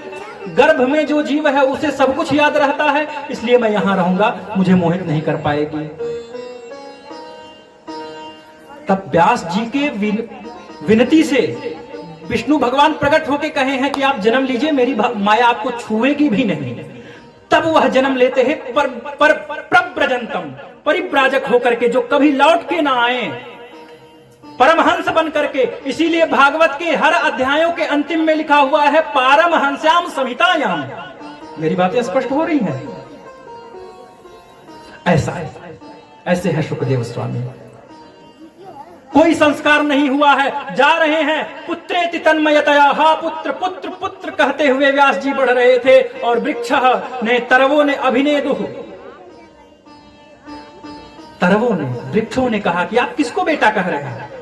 कितनी बार वो आपके पिता, कितनी बार आप उनके पिता। समझ गए कोई महापुरुष है। ऐसे गुरुजी उनको प्रणाम करते हुए, अज्ञानतिमिरान्धस्य ज्ञानांजन शलाकया, ऐसे परम गुरु जो हैं सुखदेव स्वामी, उनको प्रणाम करते हैं सूत जी, जिनके द्वारा अज्ञान तिमिर का नाश होता है। सूर्य का जो सूर्य है वह तुम्हारे संसार के अंधकार को दूर कर सकता है, पर तुम्हारे हृदय में विद्यमान अंधकार को सूर्य का प्रकाश दूर नहीं कर सकता। वह करेगा कौन? तो वह ज्ञान रूपी प्रकाश ही तुम्हारे हृदय का अज्ञान नष्ट करेगा। बोलो राधे राधे। इस प्रकार गुरुदेव को प्रणाम करते हुए वह एक कथा सुनाते हैं कि यह श्रीमद् भागवत की रचना कब हुई और कैसे हुई। तो सुखदेव जी के बारे में आप लोग को पता चल गया कि सुखदेव जी जन्म लेकर के परिव्राजक हो गए। और भागवत जी की रचना कैसे हुई? तो कहते हैं द्वापरे समनुप्राप्ते तृतीये युग पर्यये जातः पराशरात् योगी वासव्याम कलयो हरे। द्वापर में पराशर के पुत्र पराशर व्यास जी अवतरित होते हैं। भगवान ही व्यास जी के रूप में आए हैं। और व्यासोच्छिष्टम जगत सर्वम, व्यास जी ने सारे जगत में कोई ऐसा ज्ञान नहीं है, कोई ऐसी विद्या नहीं है जिसको व्यास जी ने लिखा न हो, जिसको व्यास जी ने जाना न हो और जिसको उन्होंने लिपिबद्ध न किया हो।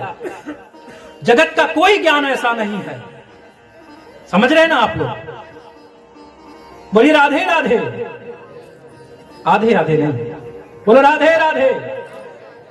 और उस समय क्या होता है? 4 वेद, क्योंकि उन्होंने देखा मंदः सुमंद मतयो, ये संसार के लोग की मति मंद हो जाएगी, वेदों के रहस्य को समझ न पाएंगे। तो उन्होंने 1 लाख श्लोकों वाला महाभारत की रचना किया। महाभारत साधारण रूप से हम जानते हैं कि कौरव और पांडवों की कथा है। आपको पता है पूरे वेदों का रहस्य और पूरे वेदों का अर्थ महाभारत में रच दिया है वेद व्यास जी ने।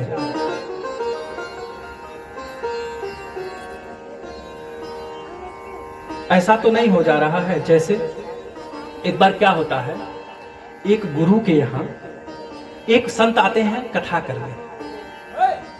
तो गांव के सीधे साधे भोले भाले लोग थे, उनके पास आए।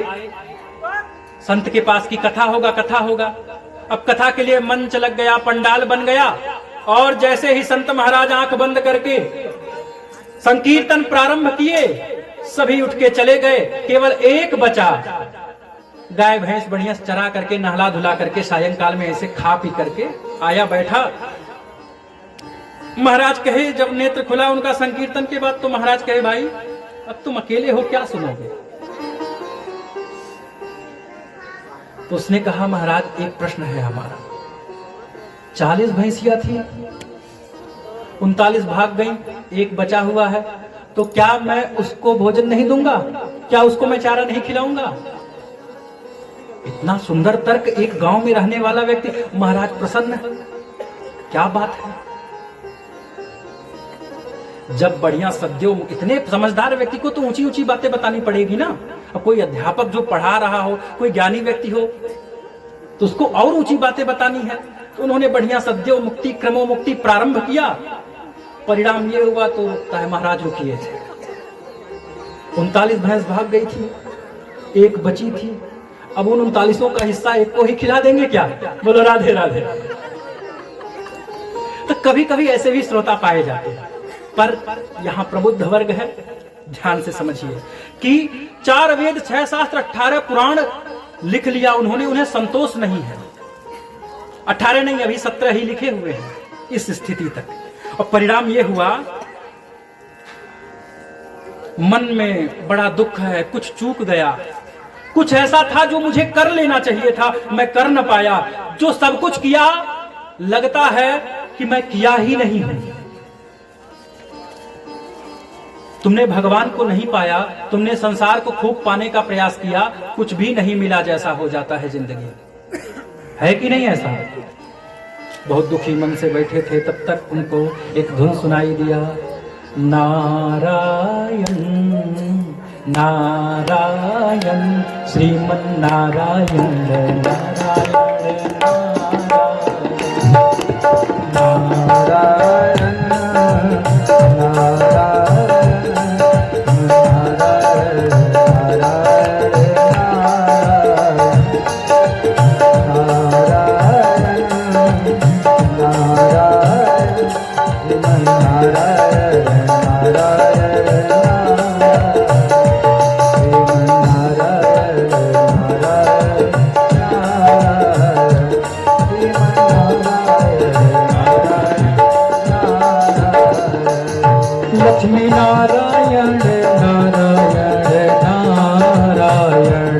लक्ष्मी नारायण नारायण नारायण रमण नारायण नारायण नारायण रमण नारायण नारायण नारायण नारायण श्रीमन्नारायण नारायण हरे नारायण नारायण श्रीमन्नारायण नारायण।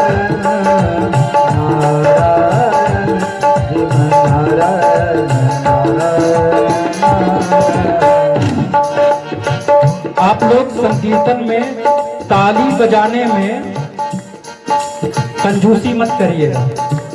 कारण है संतों ने बताया कि भैया जो संकीर्तन में तालियां बजाता है उसके हाथों के जो खराब रेखा है वह गायब हो जाते हैं। तो उसी में कोई तर्क वाला था, वो कहा गया जाते कहाँ हैं, तो कहे जो बगल वाला नहीं बजाता है उसके हाथ में चले जाते हैं। बोलो राधे राधे।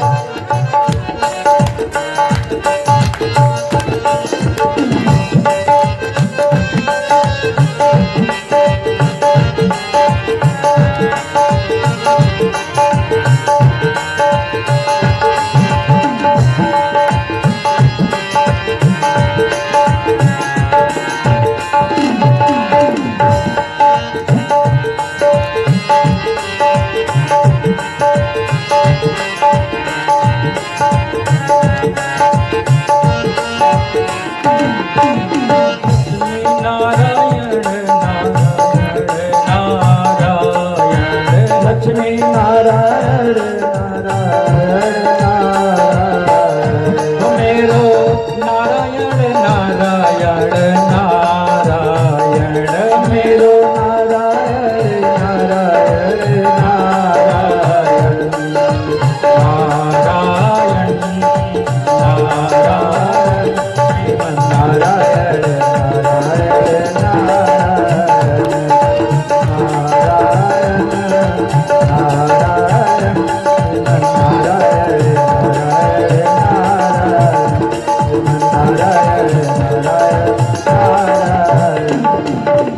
पराशर्य महाभागः भवतः कच्चिदात्मना परितुष्यति शारीरम् आत्मा मनस एव वा।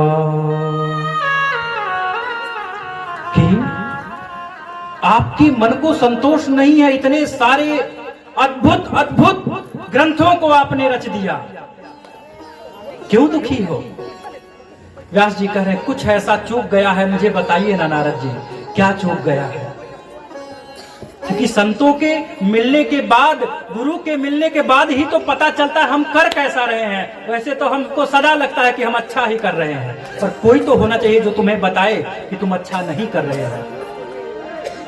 तुम्हें जो अच्छा लग रहा है वह कर रहे हो, पर जो अच्छा है वह नहीं कर रहे हो, इसको बताने वाला कोई होना चाहिए। उन्होंने कहा कि व्यास जी एक कथा सुनो, और ये कथा किसी और की नहीं, मैं मेरी कथा सुनाता हूं कि तद्वाग विसर्गो जनता घ विप्लवो यस्मिन् प्रतिश्लोकमबद्धवत्यपि नामान्यनन्तस्य यशोऽङ्कितानि यत् शृण्वन्ति गायन्ति गृह्णन्ति साधवः। कैसा हो? तो कहे कुछ ऐसा लिखो जिसमें नामानि अनंतस्य यशः अंकितानि, यस्मिन कि जिसमें भगवान के नाम का यश अंकित हो, यश लिखा गया हो, जिसको साधु लोग गाते हो नित्य। विधि और निषेधों को तो आपने बहुत लिखा, ये करना चाहिए, ये करना चाहिए, ये नहीं करना चाहिए, वो नहीं करना चाहिए, आपने सारे ग्रंथों में लिखा। वो तो साधारण मंदमती के लिए था, पर वह जो इन विधि और निषेधों से ऊपर चला गया। कोई ऐसा है जो ऐसा स्नान किया, दोबारा अब उसे स्नान करने की आवश्यकता नहीं है। कोई ऐसा है वहां पहुंच चुका है जहां से कहीं और नहीं जाना है, उसके लिए कुछ लिखो। राग हो न हो, अनुराग होना चाहिए। रुरुदुः स्वस्वरम राजम कृष्ण दर्शन लालसा। गोपियां रो रही हैं तो सुखदेव स्वामी कह रहे हैं सुस्वरम राजन, वो स्वर में रो रही हैं। क्यों? कोई संगीत वादन यंत्र तो नहीं था, पर अनुराग ऐसा था कि अपने आप राग आ गया। रस न हो, छंद न हो, अलंकार न हो, फिर भी यदि राम के नाम से संपुटित है वो, प्रभु का नाम उसमें जुड़ा हुआ है, तो वह परम पुरुषार्थ की प्राप्ति करा देगा। कुछ ऐसा लिखो। उसी नाम मंत्र का प्रभाव है। मैं एक दासी पुत्र था, मेरे पिता का देहांत हो गया और मैं एक आश्रम में मेरा पालन पोषण हुआ। मेरी मां गई, संतों से कही कि बाबा कोई रक्षक नहीं है, मुझे आश्रम में रखो ना, मैं सेवा करूंगी, मैं जल लाऊंगी, मैं पुष्प तोड़ के लाऊंगी, आश्रम को स्वच्छ करूंगी। बोलो राधे राधे। आधे आधे नहीं, बोलो राधे राधे।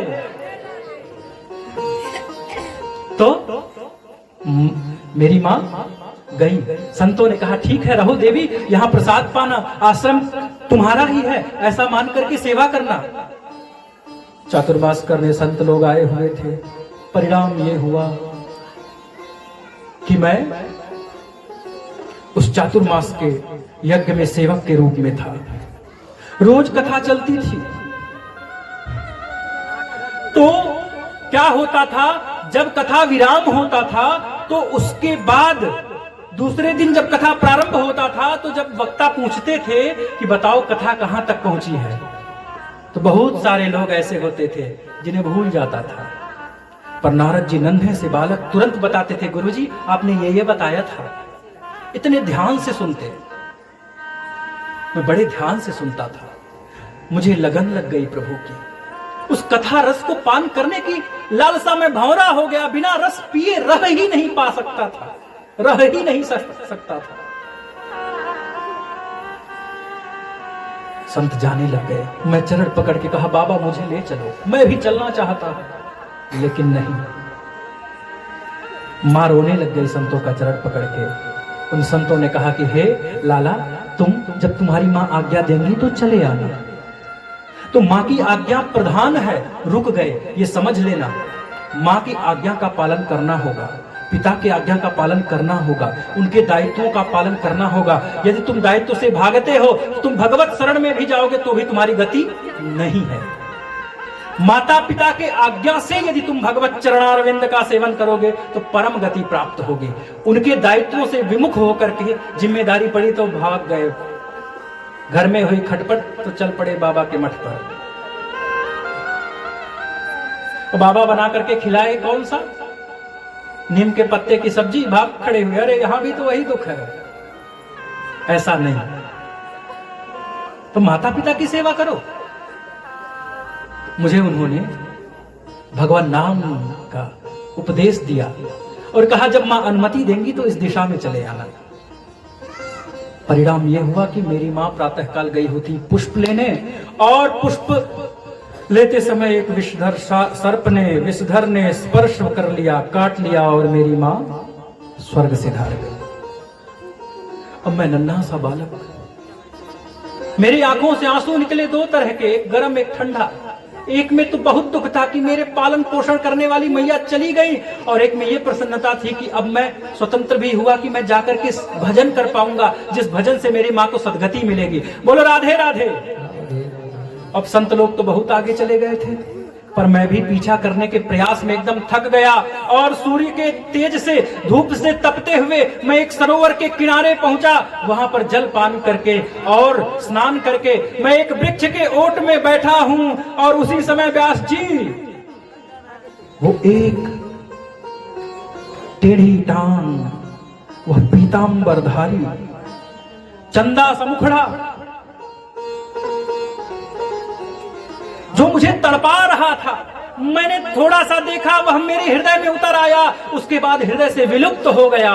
और जब मैं बार बार प्रयास कर रहा हूं, उस रूप रस को पीने के बाद मुझे सारे रस नीरस लगने लग गए। व्यास जी मैं कह रहा हूं अरे आओ ना, तुम जो हृदय में आए थे एक बार और आओ ना, मैं थोड़ा और देख लेना चाहता हूं, मिल लेना चाहता हूं। मैं बार बार प्रयास कर रहा हूं, मैं प्राणायाम बार बार नाक दबा रहा हूं, मैं विविध प्रकार के आसन कर रहा हूं, पर मुझे वो रूप दोबारा नहीं दिखा। मैं बार बार कह रहा हूं, आओ ना, आ ही जाओ ना, आओ ना, मुझे तुम मिल जाओ। अरे तुम्हें दया नहीं आ रही है? अपने रूप को पिला करके, रूप रस को पिला करके तुम चले गई, ये उचित नहीं है। कितने निर्दयी हो कृष्ण, तुम निष्ठुर बड़े हो। नींद से नाता खत्म है, भूख भी नाराज है, अश्रु आंसू तेरे प्रेम का है और गम ही मेरा साज है। कहे सज धज के आना, तो कैसा सज धज के आओ? खूब सज संवर के आओ, वैसा नहीं। 2 बूंद आंसू का श्रृंगार तुमने कर लिया ना, तो वही परम सजा हुआ है, परम श्रृंगार वाला है प्रभु के सामने। वो पूछे हाल जो मेरा, तो बस आंसू गिरा देना। कोई जाए जो वृंदावन, मेरा पैगाम ले जाना। है कि नहीं? कृष्ण तुम निष्ठुर बड़े हो। भूख से नाता खत्म है, नींद से नाता खत्म है, भूख भी नाराज है। नींद तो आती नहीं, भूख भी भाग गया है। अश्रु तेरे प्यार का है, गम ही मेरा साज है। अपनी बातों पर अड़े हो कृष्ण, तुम निष्ठुर बड़े हो। मैंने सुना तेरा हृदय नवनीत है, नवनीत है। तू ही मेरा मीत है और तू ही मेरा प्रीत है। हार भी तू, जीत भी तू, आखिरी उम्मीद है। दूर मुझसे तुम खड़े हो कृष्ण, तुम निष्ठुर बड़े हो। मान जाओ। उसी समय एक व्योमवाणी हुआ, आकाशवाणी की, ये मैंने तुम्हें रूप रस इसलिए पिला दिया था कि तुम भटको मत। तुम्हें रसमलाई खिला दिया जाए, घर पे आए रसमलाई खा लिए, बाहर गए तो रूखा सूखा मिल रहा था तो बार बार घर भाग करके आओगे। अरे आजकल के युवकों में बड़ी समस्या आ गई है। अगर उनको तुम घर में रसमलाई खिलाए हो, बाहर का संघर्ष झेल ही नहीं पाएंगे। इसलिए सही समय पे एक उचित आयु में उन्हें बाहर भेज दो। इसीलिए अल्पाहारी गृहत्यागी होना चाहिए। भूख से भी तड़पड़ाओ, तड़पाओ पर भूखा मत मार डालो। और गृहत्यागी घर से दूर रखो, तब जाकर के उसे विश्व के प्रपंच का अनुभव होगा। और हम क्या करते हैं, अरे भैया हम तो खूब बड़ी वाली सैलरी है हमारी, बाहर क्यों जाएगा। बहुत सारे लोग ऐसे हैं जिनको जीविकोपार्जन का अच्छा अवसर मिला, वो कहे ओहो इतनी खेती है, मैं नौकरी ओ नहीं हो सकता, और वही खेती वाले भटक रहे हैं। बोले राधे राधे, क्योंकि उसमें काम करना था। तो जब तुम रसमलाई खाए हुए रहोगे तो तुम्हें रूखा सूखा पसंद नहीं आएगा। इसलिए तुम्हें रूप रस का एक बार पान करा दिया मैंने, अब तुम कहीं भटकोगे नहीं। व्यास जी वही मैं रूप रस का पान करते करते, और मेरा देहांत हुआ।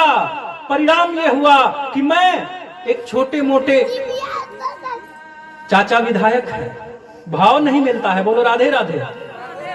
लिखा रहेगा विधायक जी, खूब छोटा सा लिखा रहेगा पूर्व। तुम इससे बाहर नहीं निकल पाते हो। और नारद जी को किसका पुत्र बनने का अवसर मिला? ब्रह्मा जी का। ब्रह्मा जी का पुत्र, जी के पुत्र बन गए नारद जी। उसके बाद उनके वीणा से स्वर ब्रह्म निकलता। क्या कि देवदत्तमिमां वीणा स्वर ब्रह्म विभूषिता। उनके वीणा से स्वर ब्रह्म निकलता है। वह कौन सा ब्रह्म? संगीत का स्वर उनसे निकला, श्वासों का स्वर उनसे निकला। एक बार सब लोग हाथ उठाइए, बोलिए राधे राधे। अब नारद जी ने वही ज्ञान दिया है 4 श्लोकों में। 4 श्लोकों में उन्होंने जो चतुश्लोकी भागवत है उसको दिया है। व्यास जी को समझ में आ गया है। व्यास जी ने उसी 4 श्लोकों को 18,000 श्लोकों में विस्तृत किया है। व्यास का अर्थ जानते हैं आप लोग? व्यास मतलब विस्तार करने वाला। तो विस्तृत किया उन्हीं 4 श्लोकों को 18,000 श्लोकों में। पर अब अमृत तो तैयार हो गया, दूध तुम्हारा गाय के स्तन में दूध तैयार हो गया, पर उसको बर्तन तो अच्छा रखना होगा ना तुम्हें। खट्टे बर्तन में रखे, अशुद्ध बर्तन में रखे, अशुद्ध हो जाएगा, खराब हो जाएगा। तो वह बर्तन कैसा हो, उस बर्तन के लिए ध्यान लगाए तो पता चला उनका ही लाला सुखदेव है। पर सुखदेव हैं, यदि उनको दे देंगे तो लोगों को लगेगा मोह में आकर के दे दिए। वंशवादी राजनीति नहीं होनी चाहिए ना, जो योग्य हो वह आना चाहिए। ये नहीं कि प्रधानमंत्री बेटा ही प्रधानमंत्री बनेगा और उसको प्रधानमंत्री बनाने के चक्कर में जो शासन करने की क्षमताएं थी सब खो जाए, पर उस मूर्ख को गद्दी बैठाना ही बैठाना है। बोलो राधे राधे। ऐसा नहीं होना चाहिए। तो उनकी परीक्षा ली गई। कैसे? अब वो तो आएंगे नहीं, परिव्राजक हैं, वो आए क्यों घर पे? तो उन्होंने 2 श्लोक पढ़ाया है अपने शिष्यों को कि इसको गाना, क्योंकि कृष्ण के अलावा कोई उन्हें ला नहीं सकता है। तो समझना कि बर्हा पीडम नटवर वपुः कर्णयोः कर्णिकारम् बिभ्रदवासः कनक कपिशम वैजयंतीं च मालाम् रंध्रान् वेणोरधर सुधया पूरयन् गोपवृन्दैः वृंदारण्यम स्वपदरमणं प्राविशद गीतकीर्ति। कैसे हैं वो? बरहा पीडम, मयूर पुच्छ को धारण किया हुआ है उन्होंने। नटवर वपुः, नटेषु वरेषु। अरे कोई नाचने वाला अच्छा है, उसके सामने कोई ऐसा नाच दे वो भी आश्चर्यचकित हो जाए। नटराज कौन है? शंकर भगवान। जब कृष्ण भगवान को नाचता देखे कहे ओहो, इससे अच्छा तो कोई नाच ही नहीं सकता है। नटराज ने जिसे वर्ण कर लिया कि यह सबसे बड़ा नर्तक है। और वर का अर्थ है दूल्हा। लागे दूल्हा सवेरो सरकार सावरे, है ना ऐसा? कर्णयोः कर्णिकारम, कानों में कनेर का पुष्प, और रंध्रान कर्णयोः कर्णिकारम बिभ्रदवासः कनक कपिशम। कैसा सुंदर दिव्य रंग है उनका, नीलमणि के समान सांवरी सांवरी सूरत, जिसको देख करके किसी का हृदय मोहित हो जाए। और पीतांबरधारी वैजयंती माला धारण किया हुआ है उन्होंने, और बंसी का निनाद करते हैं। परिणाम क्या होता है कि कोई भी इस रूप रस को सुने तो वो आकर्षित हो जाए। बोलो राधे राधे।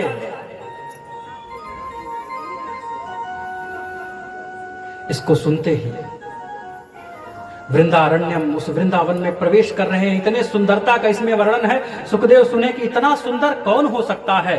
मन में आया कि मैं जाऊं, इसके बारे में और जानूं। फिर मन में आया सुंदर होना कोई अच्छे होने का पर्याय नहीं है।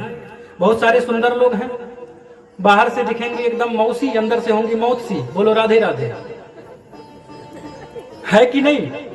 बाहर से देख रही मासी, अंदर से है मौतसी। पूतना, शूर्पणखा। तो उनको लगा नहीं नहीं, सुंदरता के कारण आकर्षित नहीं होना, हृदय भी अच्छा होना चाहिए। तब तक दूसरा श्लोक गाया शिष्यों ने, और उसी जगह गा रहे हैं जहां पर बैठे हुए सुखदेव स्वामी। क्या गाया उन्होंने कि अहो बकीयं स्तन कालकूटं जिघांसयापाय यदप्यसाध्वी लेभे गतिं धात्रिचितां ततोऽन्यं कं वा दयालुं शरणं ब्रजेम। अहो बकी मतलब पूतना, वो जो स्तन में विष लगा करके पान करा रही है, मैं इसको मारूंगी मारूंगी, और वो उसका दुग्ध पान कर रहा है, मैं इसको तारूंगा इसको तारूंगा। है नहीं? कितना अद्भुत। न जाने कौन से गुण से दयानिधि रीझ जाते हैं। इस पूतना को लेभे गतिम, जो गति यशोदा और देवकी को बाद में मिलती वह गति पूतना को तत्काल दे दिया। इतना सुंदर जो है, इतने सुंदर जिसके कर्म हैं, उसके कौन आकर्षित नहीं हो जाएगा। वो गए उन दोनों शिष्यों से कहे कि और सुनाओ ना, बड़ा अच्छा है। उन्होंने कहा मेरे गुरुजी के पास 18,000 है। चलो अब चल पड़े प्यासे की तरह, जैसे जल की तलाश में चल पड़े हैं। व्यास जी उनको ऐसे नहीं पढ़ाए हैं, जाकर के जनक जी के यहां परीक्षा दिए, उसके बाद आए हैं और उनको भागवत पढ़ा दिया गया। अब भागवत का ज्ञान उनको परमहंस संहिता, परमहंस जी को पढ़ाया गया तो परमहंसी संहिता हो गया। अब ध्यान से सुनना, प्रमुख वक्ता तैयार हो गया। प्रमुख श्रोता कौन है? प्रमुख श्रोता का कथा कहां से चालू होगा? महाभारत से प्रसंग लिए हैं। वर्षों तक वन में घूम घूम, बाधा विघ्नों को चूम चूम, सह धूप घाम पानी पत्थर पांडव आए कुछ और निखर। सौभाग्य न सब दिन सोता है, देखें आगे क्या होता है। सौभाग्य न सब दिन सोता है, देखें आगे क्या होता है। और मैत्री की राह बताने को, सबको सुमार्ग पर लाने को, दुर्योधन को समझाने को और भीषण विध्वंस बचाने को भगवान हस्तिनापुर आए, पांडव का संदेशा लाए। दो न्याय अगर तो आधा दो, उसमें भी यदि बाधा हो तो दे दो केवल 5 ग्राम, रखो धरती अपनी तमाम। हम वही खुशी से खाएंगे, परिजन पर असी न उठाएंगे। असी मतलब तलवार। परिजन पर असी न उठाएंगे। दुर्योधन वह भी दे न सका, आशीष समाज की ले न सका। उल्टे हरि को बांधने चला, जो था असाध्य साधने चला। और जब नाश मनुज पर छाता है, पहले विवेक मर जाता है। बोलो राधे राधे। यदा मृधे कौरव सृंजयानां वीरेष्वथो वीर गतिं गतेषु वृकोदरा विद्ध गदाभिमर्श भग्नोरुदंडे धृतराष्ट्रपुत्रे। जब महाभारत का युद्ध समाप्ति की ओर है, पांडवों का विजय हो गया है और कौरवों का पराजय हो चुका है। भग्नः उरुदंडे, उरुदंड मतलब जंघा टूट चुका है। वृकोदरा विद्ध गदाभिमर्श, भीम के गदा के प्रहार से रक्त बह रहा है। हजारों वीर धराशायी हैं। कोई मर चुका है, कोई मृत्यु की प्रतीक्षा कर रहा है। किसी के शरीर से रक्त बह रहे हैं तो किसी मरे हुए को नोच नोच करके पशु खा रहे हैं। कुछ पशु ऐसे हैं जो जीवित को नोच नोच करके खाते हैं। गिद्ध कभी जीवित को नहीं खाता। तो कई ऐसे हैं जो मृत्यु की प्रतीक्षा कर रहे हैं, पड़े हुए हैं। एक गिद्ध बैठा हुआ है, तुम्हारी आंखों को मैं नोच के खाऊंगा, तुम मरो तो सही। तुम इन्हीं आंखों से देख करके मेरा निशाना लगाया करते थे। मछली निकाल देते थे बड़ा सा, वो मछली बड़ा बड़ा मुंह खोलती थी, मुझे श्वास मिले, मुझे श्वास मिले। तुम उसको कटिया बजा करके उसको मार देते थे, बाहर निकालते थे। वो मछली बड़ा बड़ा मुंह खोल रही है, हो गया कोरोना, क्या कर लिए तुम, बड़ा बड़ा मुंह तो खोले पर उतना श्वास नहीं मिला जितने श्वास में तुम जीवित रहते हो। जो करोगे वह परिणाम मिलेगा। कोई मर गया, कोई मृत्यु की प्रतीक्षा कर रहा है। उसी समय अश्वत्थामा आया है, गुरुपुत्र है, पहुंचा। अरे भाई, मुझे बड़ा कष्ट हो रहा है तुम्हें देख करके। मैंने तुम्हारा वह यश, वह कीर्ति, वह वैभव देखा है। तुम चलते थे तो बड़े से बड़े बड़े सम्राट तुम्हारे पीछे चलते थे। मैं बार बार कहता था, एक बार मुझे सेनापति बना दो, मैं परिणाम बदल दूंगा। मेरे अकेले में उतनी क्षमता है, पर तुम देखो पड़े हुए हो। दुर्योधन ने कहा, देखो मुझे दुख इस बात का नहीं है कि मेरा पराजय हो गया। दुख इस बात का है, मैं 100 भाई था और मैं मृत्यु की सैया पर हूं, पर मेरा शत्रु 5 पांडव एक का भी बाल बांका न कर सका। बस उन्हीं में से किसी को भी हानि पहुंचा दोगे तो मेरी आत्मा को शांति मिलेगी। आज मृत्यु की सैया पर है, पर वह इतना मूर्ख है कि उसे समझ में नहीं आ रहा है। मूर्खस्य नास्ति औषधम, मूर्ख के लिए कोई औषधि है ही नहीं। भुजंगमपि कोपितम शिरसि पुष्पवत धारयेत्। कोपित सर्प, कुपित सर्प को पुष्प के माला की तरह सिर में धारण कर सकते हो कदाचित प्रयास करके। समुद्रमपि संतरेत्, समुद्र की उत्ताल लहरों को पार कर सकते हो कदाचित प्रयास करके। खोजने से खरगोश को सिंह मिल जाएगा, कदाचित कोशिश करोगे बहुत ज्यादा। असंभव है, क्या पता मिल जाए। कमल नाल की तंतुओं से, जो कमल होता है बड़ा कोमल होता है, अति कठोर हीरे को छेद कर सकते हो। न तो प्रतिनिविष्ट मूर्ख जन चित्तम आराधयेत्। मूर्खों के चित्त को तुम परिवर्तित नहीं कर सकते। मूर्खस्य नास्ति औषधम, मूर्खों के पास कोई के लिए कोई औषधि बना हुआ ही नहीं है।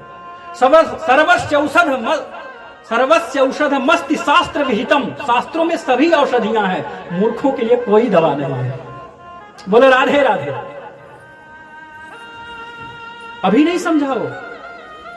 कहा भाई मुझे अवसर दो।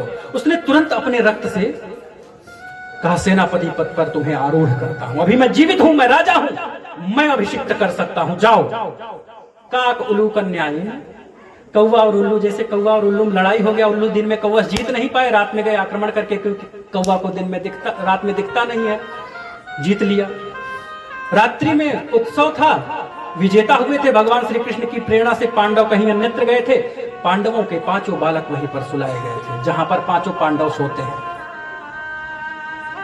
और ये रात्रि में पहुंचा है, देखने में एक समान है पांडव के संतान, युधिष्ठिर का बालक युधिष्ठिर की तरह, भीम वाला भीम की तरह, 5 बच्चों का सिर काट करके ले गया। 5 बालकों का सिर काट करके ले गया दुर्योधन के पास। जब प्रातःकाल पता चला है द्रौपदी को कि माता शिशूना निधनम सुताना निशम्य घोरम परितप्यमाना तदा रुदद्वाष्पकला कुलाक्षी तां सांत्वयन्नाह किरीटमाला। रोते हुए द्रौपदी, अरे जिस समय क्या होता है कि लोग कहते हैं कि एक बार मेरे लाला का मुंह तो दिखा दो, अंतिम तो हो गया पर चेहरा तो दिखा दो उसका, लेकिन आज इस 5 बच्चे एक साथ मरे हैं पर चेहरा नहीं देख सकती क्योंकि काट ले गया वो। ऐसा आतताई पुत्र शोक एक मां के लिए सबसे बड़ा सुख, एक स्त्री के जीवन में सबसे बड़ा सुख पति प्राप्ति या प्रियतम प्राप्ति से बड़ा सुख है उसके संतान की प्राप्ति। अरे मानो तो मानो जीवों, ये जो कुत्ते बिल्लियां हैं, हमको तो स्वार्थ है कि ये हमारा बढ़ोतरी संभालेगा, वो चिड़िया को क्या स्वार्थ है? वो कुत्ते को आएगा वो कभी संभाल ले अपनी मां को, फिर भी मां मां होती है। मां का हृदय नहीं समझ सकती तो परिणाम ये हुआ। उन्होंने कहा देवी सांत्वना दिया, मैं उसे तुम्हारे चरणों में लाऊंगा, घसीटते हुए तुम्हारे सामने मारूंगा।